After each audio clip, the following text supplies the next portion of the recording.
एक बार की बात है। पहाड़ी के नीचे बसे एक छोटे से गांव में एक जवान लड़का रहता था। वो लड़का उस पूरे गांव में अपने आलस्य और कामचोरी के लिए प्रसिद्ध था। सभी गांववासी उसे आलसी कहकर ही पुकारते थे, क्योंकि वह पूरे दिन एक पेड़ के नीचे पड़ा रहता, झपकियां लेता और अपने भविष्य के बारे में अच्छे अच्छे सपने देखता। उसके ऐसे ही दिन आलस्य से गुजर रहे थे। लेकिन एक दिन उस गांव में एक बौद्ध भिक्षु पधारे, जो कि अगले 3 दिनों तक उसी गांव में ठहरने वाले थे। बौद्ध भिक्षु गांव में भिक्षा मांगते, दिन भर लोगों को उपदेश देते और रात्रि में गांव के बाहर बने बौद्ध मठ में विश्राम करते। बौद्ध भिक्षु जब भी भिक्षाटन के लिए जाते और भिक्षा लेकर वापस आते, तो वो हर बार उस जवान लड़की को उसी पेड़ के नीचे लेटा हुआ पाते। बौद्ध भिक्षु 2 दिनों तक ये सब देखते रहे और वो समझ गए कि ये लड़का मानसिक आलस्य का गुलाम है।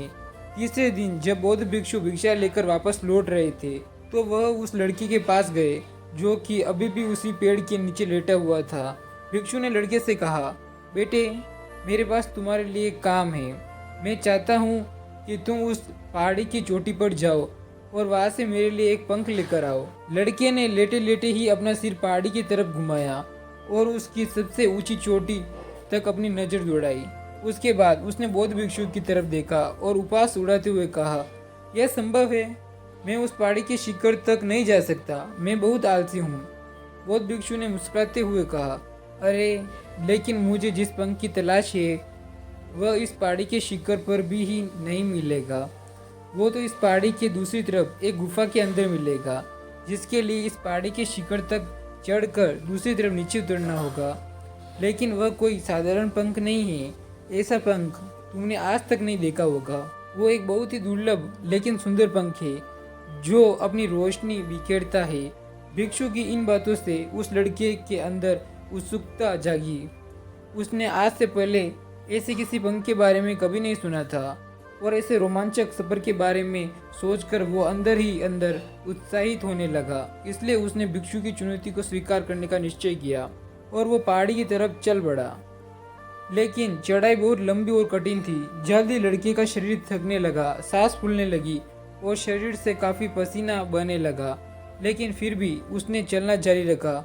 वो जैसे जैसे ऊपर और ऊपर चढ़ता गया, उसे प्रसन्नता और उत्सुकता अनुभूति होने लगी, जिसे उसने आज से पहले कभी महसूस नहीं किया।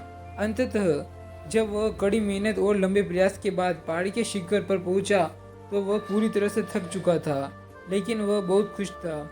उसे अंदर से आत्मसंतुष्टि का एहसास हो गया था। उसके चेहरे पर योद्धाओं जैसी मुस्कान थी, जैसे उसने कोई युद्ध जीत लिया हो। उसने पहाड़ी के शिखर से नीचे देखा। उसके सामने एक बहुत ही मनमोहक दृश्य था।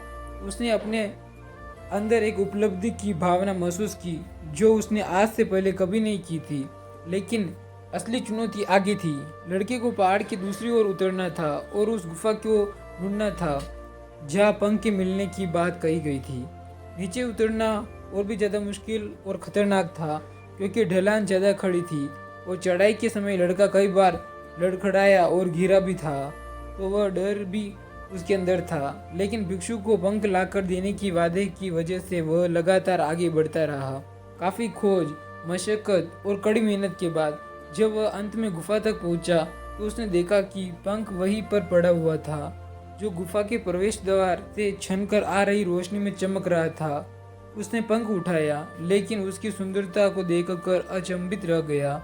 वह काफ़ी देर तक पंखों को ही घूरता रहा, लेकिन फिर अचानक उसे याद आया कि अभी तो उसे वापस भी जाना है। उसने खुद की तरफ देखा।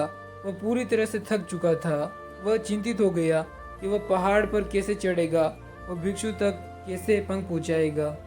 एक पल के लिए उसने हार मानने के बारे में सोचा, लेकिन फिर उसे उस उपलब्धि और गर्व की भावना याद आ गई। उसने पहाड़ी के शिखर पर पहुंचने का महसूस की थी। उसे एहसास हुआ कि उसके अंदर इस सफर को दोबारा पूरा करने की ताकत और दृढ़ संकल्प है। वह दोबारा पहाड़ी पर चढ़ने लगा। उसकी मांसपेशियां दर्द होने लगा, पैर कांप रहे थे, फेफड़े फटे जा रहे थे। वह कई बार लड़खड़ाया, गिर भी गया, लेकिन उसने हार नहीं मानी। वह खुद को आगे बढ़ाने के लिए लगातार प्रेरित करने लगा। अथक प्रयास और घंटों की कड़ी मेहनत के बाद अंततः जब वह बौद्ध भिक्षु के पास पहुंचा और उनके हाथों में वह पंख रखा, तो उसकी खुशी का ठिकाना था। उसे महसूस हुआ कि आज उसने अपने आलस पर काबू पा लिया है और कुछ महत्वपूर्ण करके दिखाया है। उसके चेहरे पर इतनी खुशी और संतुष्टि का भाव देखकर बौद्ध भिक्षु मुस्कुराए और बोले, बहुत बढ़िया मेरे बच्चे, आज तुमने जीवन का एक बहुत ही महत्वपूर्ण सबक सीखा है कि आलस्य कोई ऐसी चीज नहीं है जिसे स्वीकार कर लिया जाए या सहन किया जाए। आलस्य एक चुनौती है जिसे दूर करना होगा। यह एक बाधा है जिसे पार करना होगा और आलस को खत्म करने के लिए तुम्हें अपना पहला कदम उठाना ही पड़ेगा। अपने लक्ष्य की ओर चलना ही पड़ेगा और तब तक चलते रहना पड़ेगा जब तक तू अपनी मंजिल को हासिल नहीं कर लेते।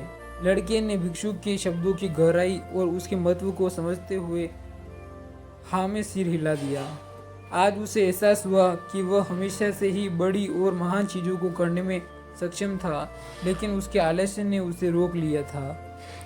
अब वह जानता था कि उसके पास अपने रास्ते में आने वाली किसी भी बाधा को दूर करने की ताकत और दृढ़ संकल्प है। इसके बाद भिक्षुओं ने उस लड़के को आशीर्वाद दिया और उस गांव से चले गए।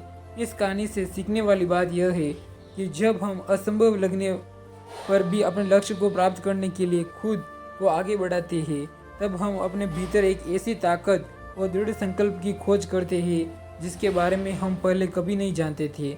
आलस्य पर काबू पाने के लिए हमें खुद को चुनौती देनी चाहिए और बड़े महत्वाकांक्षी लक्ष्य बनाने चाहिए। फिर चाहे वह लक्ष्य कितने भी मुश्किल क्यों ना हो, हमें लगातार खुद को अपनी सारी मानसिक सीमाओं से परे ढकेलते रहना चाहिए और असफलता व बाधाओं का सामना करते रहना चाहिए। आशा है कि आपको आज की वीडियो पसंद आई होगी। पसंद आई हो तो वीडियो को लाइक कर देना, चैनल सब्सक्राइब कर देना। बाय।